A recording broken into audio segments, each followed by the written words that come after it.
Hare Krishna, Sri Krishna Chaitanya Prabhu Nityananda, Shri Advaita Gadadhara Sri Vyasadi Gaura Bhaktivedanta, Hare Krishna. Today we will be discussing chapter 8 of Srimad Bhagavad-Gita, text 22 translation. The Supreme Personality of Godhead, who is greater than all, is attainable by unalloyed devotion. Although he is present in his abode, he is all-pervading and everything is situated within him. It is therefore clearly stated that the supreme destination from which there is no return is the abode of Krishna, the Supreme Person. The Brahma Samhita describes the supreme abode as a Anand Chinmaya Rasa, a palace where everything is full of spiritual bliss. Whatever variegatedness is manifest, there is all of the quality of the spiritual bliss, there is nothing material. All variegatedness is expanded as the spiritual expansion of the Supreme Godhead Himself. For the manifestation, there is a total of spiritual energy as explained in the chapter 7. As far as this material world is concerned, although the Lord is always in His supreme abode, He is nonetheless all-pervading by His material energy. So by His spiritual and material energies, He is present everywhere, both in the material and in the spiritual universes. Yasyanatanti means that everything is sustained by Him, whether it be spiritual or material energy. It is clearly stated here that only by bhakti or devotional service can one enter into the Vaikuntha spiritual planetary system. In all the Vaikunthas, there is only one Supreme Godhead, Krishna, who has expanded Himself into millions and millions of planetary expansions. These planetary expansions are four-armed, and these preside over the innumerable spiritual planets. They are known by variety of names: Purushottama, Trivikrama, Keshava, Madhava, Aniruddha, Hrishikesha, Shankarshana, Pradyumna, Sridhara, Vasudeva, Damodara, Janardana, Narayana, Vamana, Padmanabha, etc. These planetary expansions are linked into the leaves of a tree, and the main tree is linked to Krishna. Krishna dwells in Golaka Vrindavana, His supreme abode, systematically conducts all affairs of both universes, material and spiritual, without a flaw, by power, by all pervasiveness. Text 23 translation. O best of the Bharatas, I shall now explain to you the different times at which, passing away from this world, one does or does not come back. The unalloyed devotee of the Supreme Lord, who are totally surrendered souls, do not care when they leave their bodies or by what method. They leave everything in Krishna's hands and so easily and happily return to Godhead.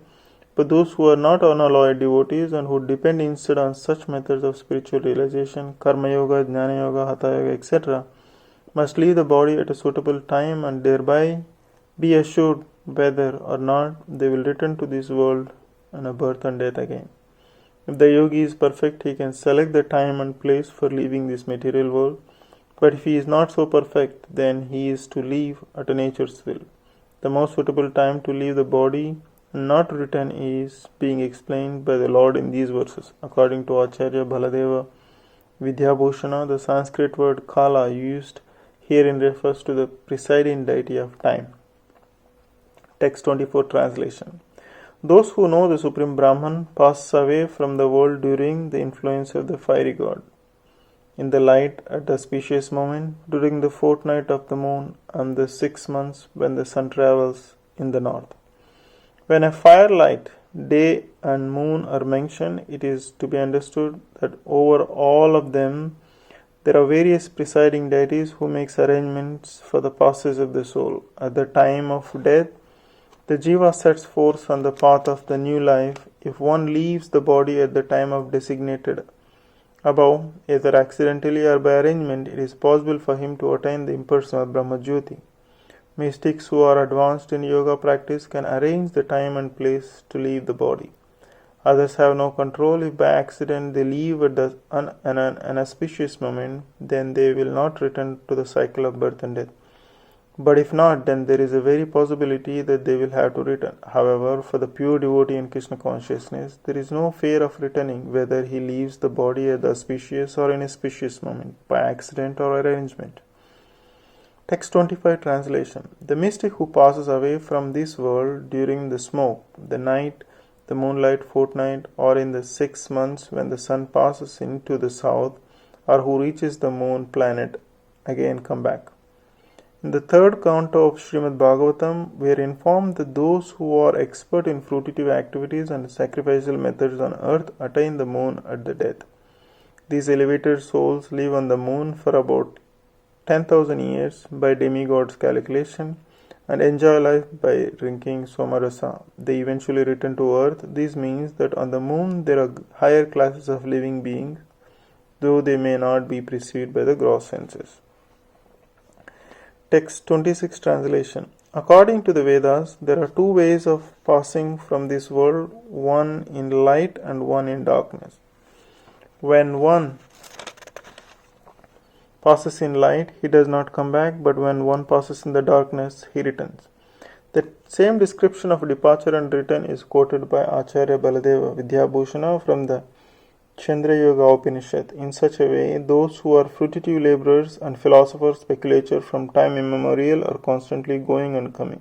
Actually, they do not attain ultimate salvation, for they do not surrender to Krishna. Text 27 translation. The devotee who knows these two paths of O Arjuna are never bewildered, therefore be always fixed in devotion. Krishna here advising Arjuna that he should not be disturbed by the different paths the soul can take when leaving the material world. A devotee of the Supreme Lord should not worry whether he will depart either by arrangement or by accident. The devotee should be firmly established in Krishna consciousness and chant Hare Krishna.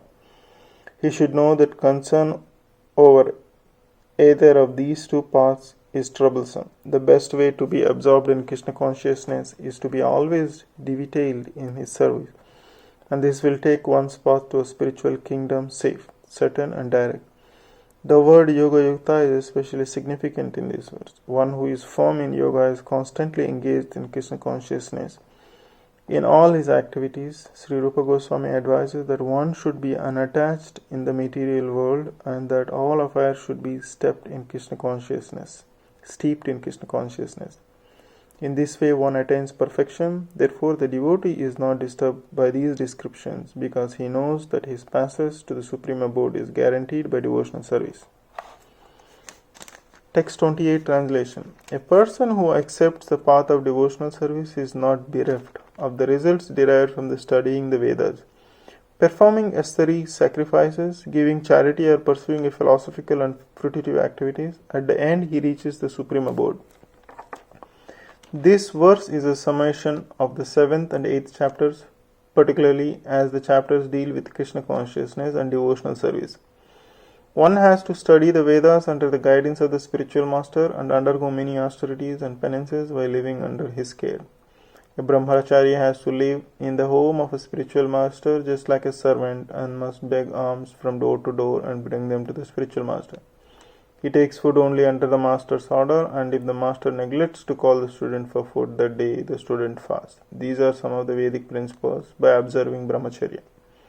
After the student studies the Vedas under the master for a period of 5 to 20 years, he may become a man of perfect character. Study of the Vedas is not meant for a recreation of armchair speculators, but for the formation of a character. After this training, the brahmachari is allowed to enter into a household life and marry. When he is a householder, he also has to perform many sacrifices and strive for further enlightenment.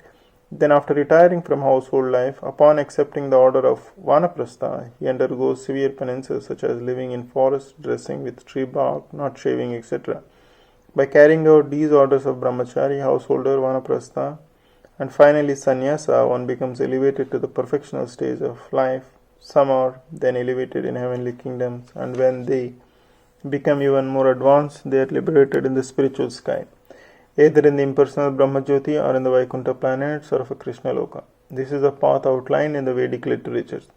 The beauty of Krishna consciousness, however, is that one stroke, by engaging in devotional service, one can surpass all rituals of a different orders of life. One should try to understand the 7th and 8th chapters of the Gita not by scholarship or a mental speculation, but by hearing them in association with a pure devotee, chapter 6 through 12 or the essence of Gita. If one is fortunate to understand the Gita, especially these middle 6 chapters, in the association of the devotees, then his life at once becomes glorified beyond all penances, sacrifices, charities, speculations, etc. One should hear the Gita from the devotee because at the beginning of the 4th chapter it is stated, the Gita can only be perfectly understood by devotees. Hearing the Gita from devotees, not from a mental speculator, is called faith. Through association of devotees, one is placed in devotional service, and by this service, Krishna activities, forms, pastimes, names, etc. becomes clear and all misgivings are dispelled. Then once doubts are removed, the study of the Gita becomes extremely pleasurable and one develops a taste and feeling of Krishna consciousness. In the advanced stage, one falls completely in love with Krishna, and that is the beginning of the highest perfectional stage of life, which prepares the devotee's transferal to the Krishna abode in the spiritual sky, Goloka or Vrindavana, where the devotees enter into the eternal happiness. Hare Krishna. Thus ends the Bhaktivedanta purports to the 8th chapter of the Srimad Bhagavad-Gita in the matter of attaining the Supreme. Hare Krishna. Keep listening for the chapter 9. Thank you so much.